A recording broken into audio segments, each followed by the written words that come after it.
निर्माण एकेडमी से दिनेश गौतम खुर्जा से। हम नीति निर्देशक सिद्धांतों वाले चैप्टर को पढ़ रहे हैं संविधान में। ये संविधान का भाग 4 है। इसमें अनुच्छेद 36 से अनुच्छेद 51 तक का उल्लेख है।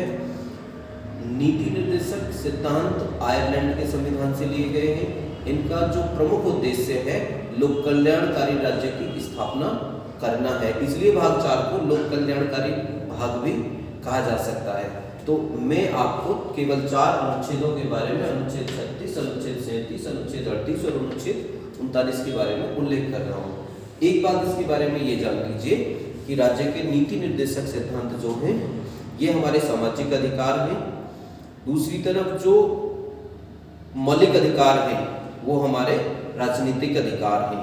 मौलिक अधिकार नकारात्मक होते हैं और नीति निर्देशक सिद्धांत सकारात्मक होते हैं। इनकी व्याख्या मैं बताऊंगा क्यों नकारात्मक और सकारात्मक है। और एक और भी बात है कि मौलिक अधिकारों को न्यायालय के द्वारा लागू कराया जा सकता है, इसलिए उन्हें एनफोर्सेबल माना जाता है, लेकिन नीति निर्देशक सिद्धांतों को न्यायालय के द्वारा जारी नहीं कराया जा सकता है। इसके बारे में ये कहा गया है कि राज्य जब नीतियां बनाएगा, नीतियां बनाते समय नीति निर्देशक सिद्धांतों को ध्यान में रखेगा और नीति निर्देशक सिद्धांतों को नोटिस में रखते हुए ही नीतियां बनाएगा। तो पहला अनुच्छेद 36 देखिए। अनुच्छेद 36 में राज्य की परिभाषा दी गई है। ये भाई साहब बहुत इंपॉर्टेंट बात है, राज्य की परिभाषा। एक और अनुच्छेद में राज्य को परिभाषित किया गया है, अनुच्छेद नंबर 12। तो एक बात का ध्यान रखा जाएगा, यदि पेपर में क्वेश्चन आता है कि राज्य शब्द का उल्लेख कहां पर किया गया है, वहां पर अनुच्छेद 12 अनुच्छेद 36 यदि दोनों आते हैं तो सही जवाब होगा अनुच्छेद 12। और अभी मैंने बताया अगर अनुच्छेद 12 नहीं आता है तो सही उत्तर होगा अनुच्छेद 36। अनुच्छेद 37 में देखिए कि जो नीति निर्देशक सिद्धांत है इनके बारे में कहा गया अनुच्छेद 37 में कि इन्हें न्यायालय द्वारा लागू नहीं कराया जा सकता है। इसका तात्पर्य है कि अगर कहीं आप कोई भी व्यक्ति कोर्ट में नहीं जा सकता कि नीति निर्देशक सिद्धांतों को लागू किया जाए। ये राज्य की मर्जी के आधार पर होते हैं, राज्य जहां चाहेगा इन्हें लगाएगा। चौथा अनुच्छेद है 38। इसमें सामाजिक न्याय, आर्थिक न्याय और राजनीतिक न्याय 3 प्रकार के न्याय की बात कही गई है। आप याद रखिएगा, सामाजिक न्याय, आर्थिक न्याय और राजनीतिक न्याय 3 प्रकार के न्याय का उल्लेख है। कई बार ये पेपर में आया है। अनुच्छेद 39 में 6 बातों का उल्लेख है।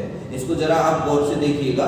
अनुच्छेद 39 में 6 बातें हैं। इन 6 बातों में क्या है हम देख रहे हैं। पहला देखिए, ए, स्त्री एवं पुरुषों को समान अवसर होंगे। इसका तात्पर्य है आजीविका के समान अवसर। नौकरी और काम के मामले में महिला और पुरुषों में विभेद नहीं करेगा राज्य। अनुच्छेद 39 के ए प्रथम भाग में कहा गया है। बी में संसाधनों का समान वितरण होगा। जितने भी प्रकार के संसाधन हैं सरकार के पास हमारे देश में, उन सब का वितरण समान रूप से किया जाएगा। सी, आर्थिक संसाधनों का केंद्रीकरण को रोकेगा कि राज्य का यह उद्देश्य होगा कि जो आर्थिक संसाधन है वो कुछ चंद लोगों के हाथों में केंद्रीकृत ना हो जाए। अगर वो कुछ हाथों में ही केंद्रीकृत हो गए तो कुछ ही लोगों का कल्याण हो पाएगा। समान का डी, इसका चौथा डी, समान कार्य के लिए समान वेतन मिलेगा। इसमें कहा गया है कि समान काम करने वाले लोगों को समान वेतन ही मिलेगा। ई, स्वास्थ्य की रक्षा। इसमें कहा गया है कि राज्य की ये जिम्मेदारी होगी कि सभी स्त्री एवं पुरुषों को ऐसे काम करने से रोकेगा जिनसे उनके स्वास्थ्य की हानि होती है। एफ, बच्चों के शोषण को रोकेगा। तो राज्य ऐसे प्रावधान करेगा जिसमें कि बच्चों का शोषण ना हो सके। धन्यवाद।